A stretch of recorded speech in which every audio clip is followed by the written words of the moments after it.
You are 28 years old. Officially, you do not exist. Your name is not on any government database that matters. Your face is not in public records. Your fingerprints are stored in places that would never admit they have them. You have 3 passports you never use unless something goes wrong. If everything goes right, you will die without ever appearing in a newspaper obituary. You are the president's secret assassin. You were recruited 6 years ago.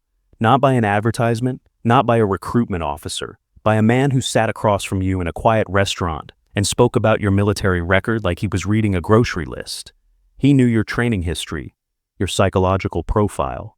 The reason you were discharged from special operations was listed as medical injury, but the real reason was that you asked too many questions during missions. They like soldiers who follow orders. They do not like soldiers who wonder why the orders exist.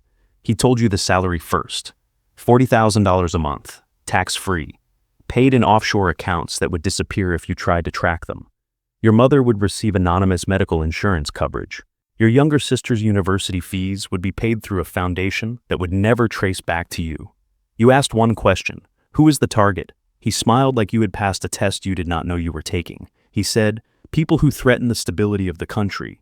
You accepted the job, not because you believed in stability, because your mother's hospital bills were already more than your pension could ever pay.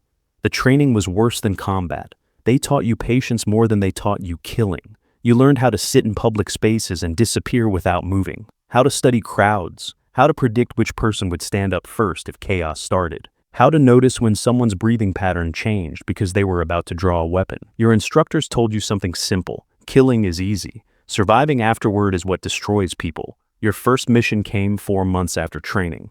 A businessman who funded opposition protests. They did not call it assassination. They called it risk mitigation. You followed him for 3 days.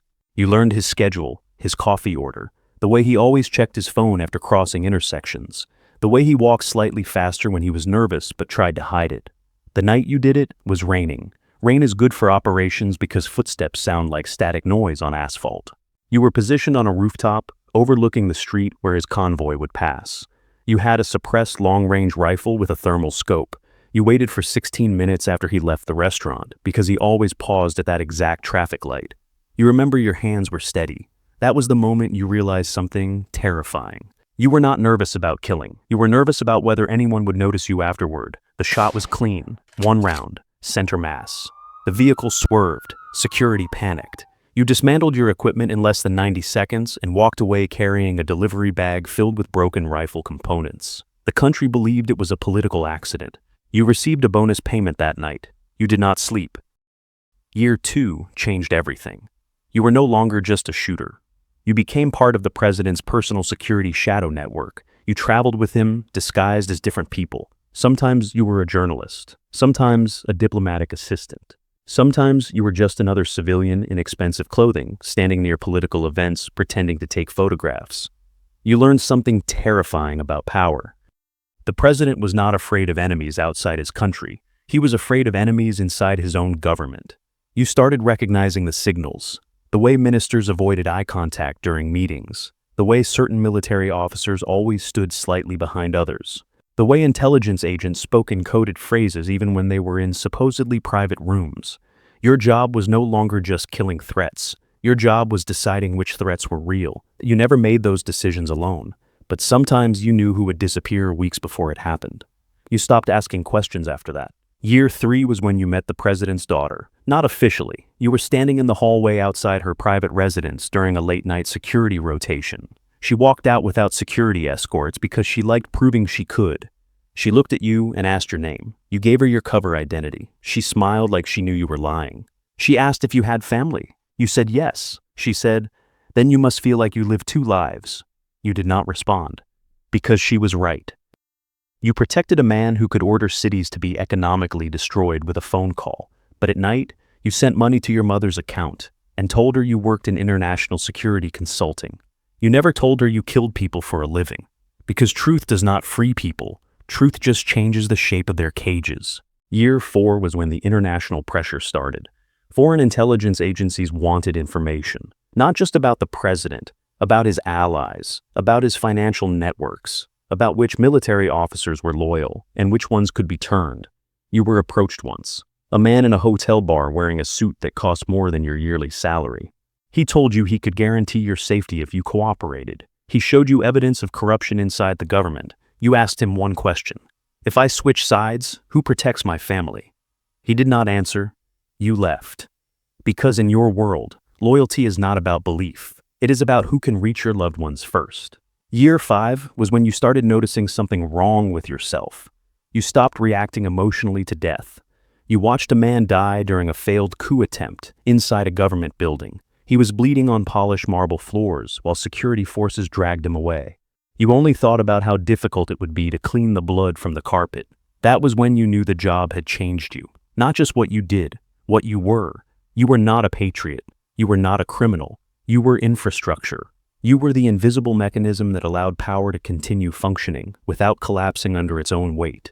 Year 6 is where you are now, standing inside a presidential aircraft flying over international airspace.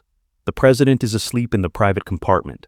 Your mission briefing is sitting inside your jacket pocket. There is a name inside that folder, not a foreign agent, not an enemy soldier, one of the president's closest advisors.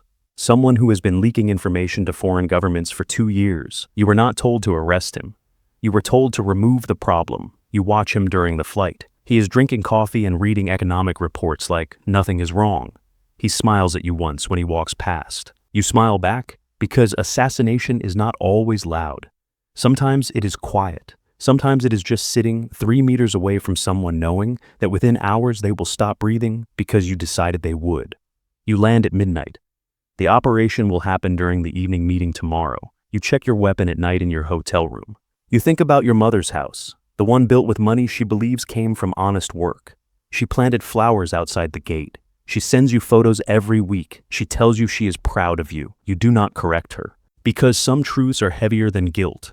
Tomorrow you will walk into a meeting room with 12 government officials. You will stand behind the president's chair. You will watch hands, always hands, because hands reach for weapons. Hands reach for phones to trigger explosives. Hands lie more than faces ever do. You will wait for the signal. And when it comes, you will act in less than 2 seconds. You will do what you were trained to do. Because you did not choose this life in one moment. You chose it in small decisions made every time you accepted another payment, another mission, another silence. You are 28 years old. You have saved one country's political stability and destroyed the lives of people whose names you will never know. And tonight, as you lie in a dark hotel room listening to airplanes pass overhead, you realize something you have been avoiding for years. If they removed you from this job tomorrow, gave you a pension, and sent you home, you would not know how to stand in a room without watching hands. Because the job did not just teach you how to kill. It taught you how to live inside violence without ever calling it by its name. And tomorrow, you will wake up and do it again. Because survival is not always freedom. Sometimes survival is just continuing to breathe inside a system that decided what you are before you ever had the chance to decide for yourself.